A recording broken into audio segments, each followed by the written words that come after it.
So, this is where I grew up. This is the house that I grew up as a kid.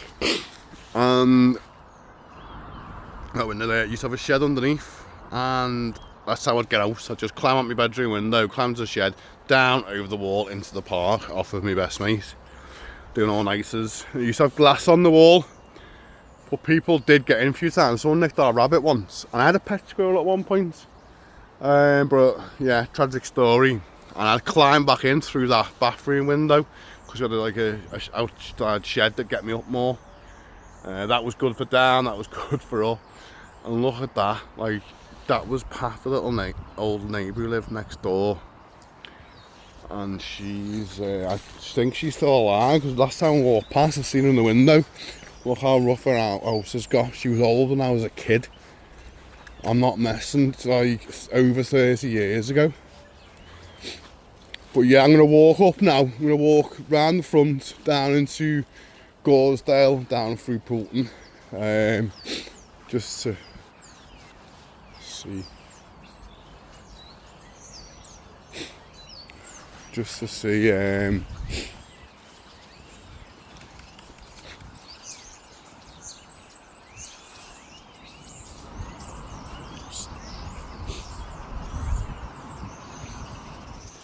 Just to see what the estate used to be like. I mean, sorry, it used to be quite, you know, a lively place, I'm going to say.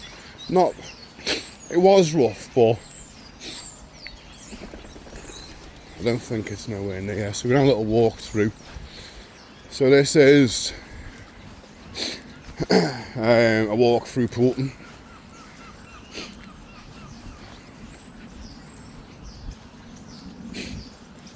I'm just going to take 1 minute to just remember someone special, and it was Dava Finnegan, who lived in this house when I grew up. It's very close to the Finnegans, although I was a little shit. But yeah, a lot of love for them. So this is Broughton Road.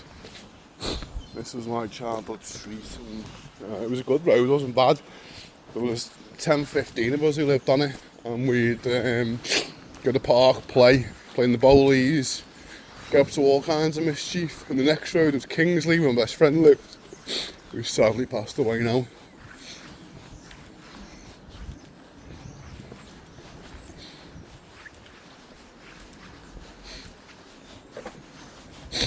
Completely strange place to me, considering I spent my first 16 years here and done everything that I ever loved here.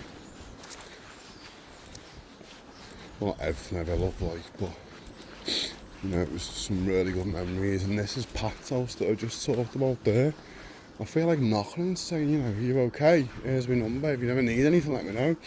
And there's 27, here's the beast of the East. This is my childhood home here. This is it's a shadow of itself. It's obviously changed over the last 3 decades, but this was it. Pretty sure we had that alarm put up. I don't know who lives there obviously, but it's always nice, isn't it? A bit of nostalgia. So yeah, we're going to walk onto Poulton Road now and see what we can see.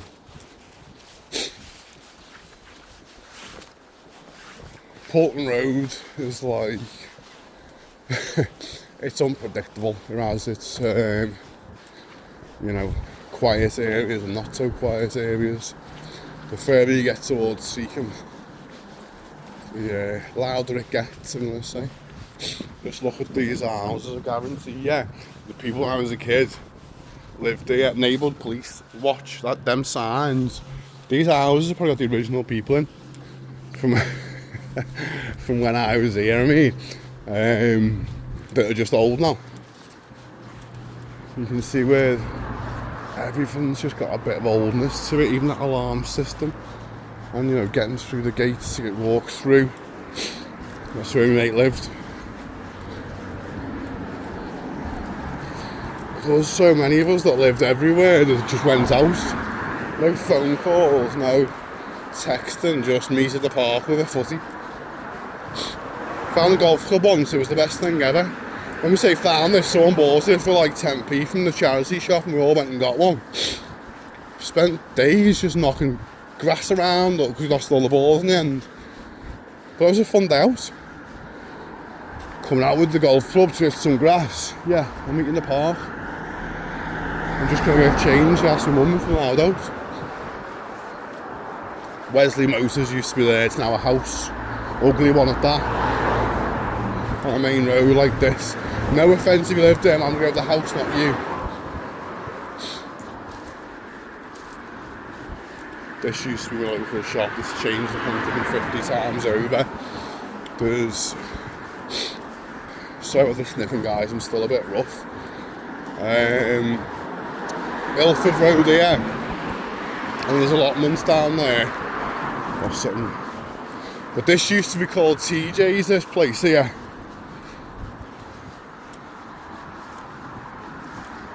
This 275 here used to be a shop.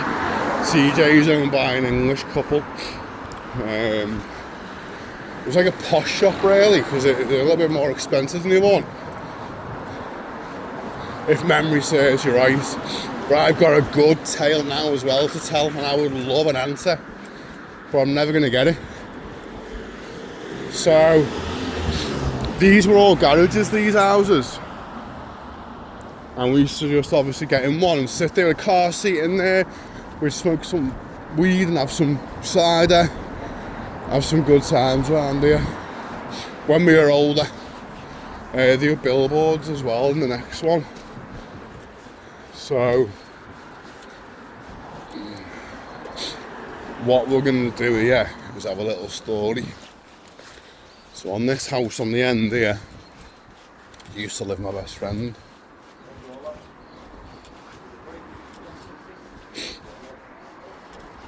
So this house here, right, belonged to Glenn Davis, his dad, and the story happened, right, was we used to come here all the time. It was one of them houses where your mum and the dad had let us in. Glenn was a bit of a bully. I'm not going to stand around and tell the story of the war. So Glenn would just be like, my friends are coming in and bully his dad.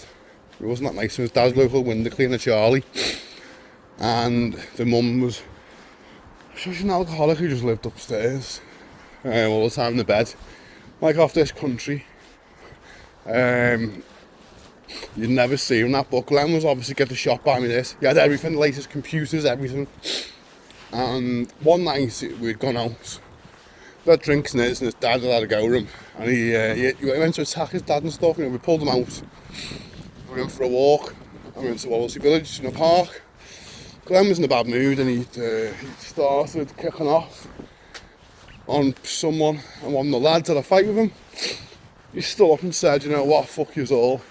And he walked off. And that was the last time we ever seen Glenn Davis. Over 30 years ago.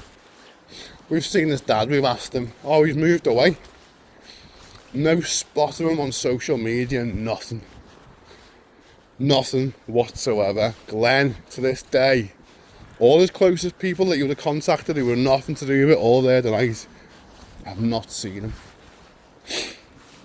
So what do you think happened to Glenn Davis? Because I'd love to know. Now I don't know if he still lived there, but sure as hell, I think he's in there somewhere. Moving on. So, we had some great people live down here.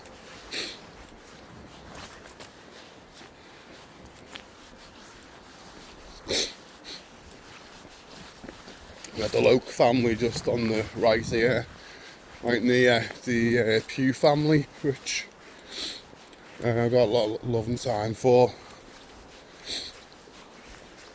No complete trip will be done if I don't go past the pit. So I'm going to walk past down to the pit now.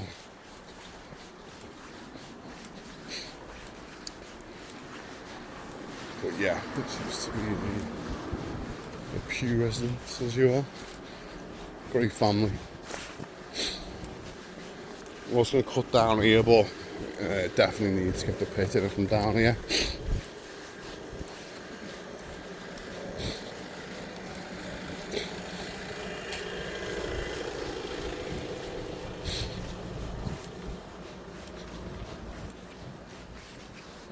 So this is the pit.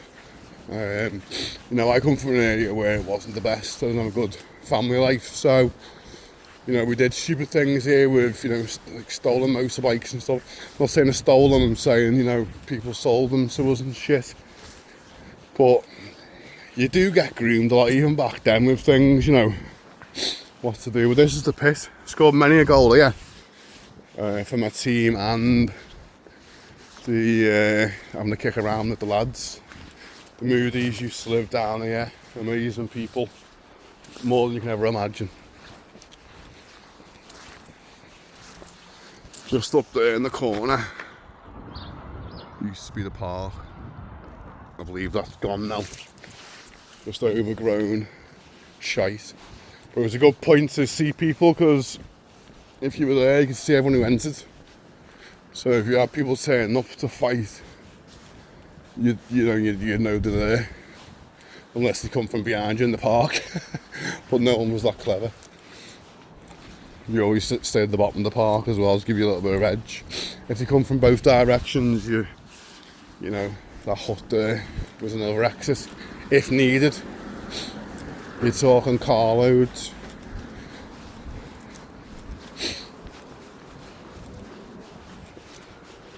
There was a takeover from the Birkenhead North, who were obviously a rival over the bridge place at the time.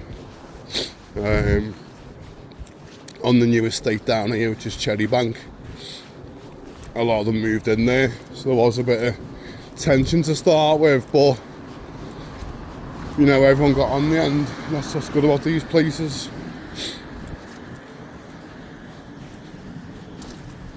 As you can see, it's just quiet.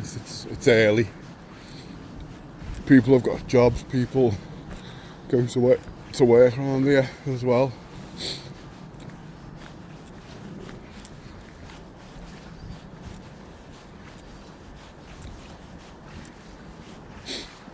So we're just going to walk down to Gorsedale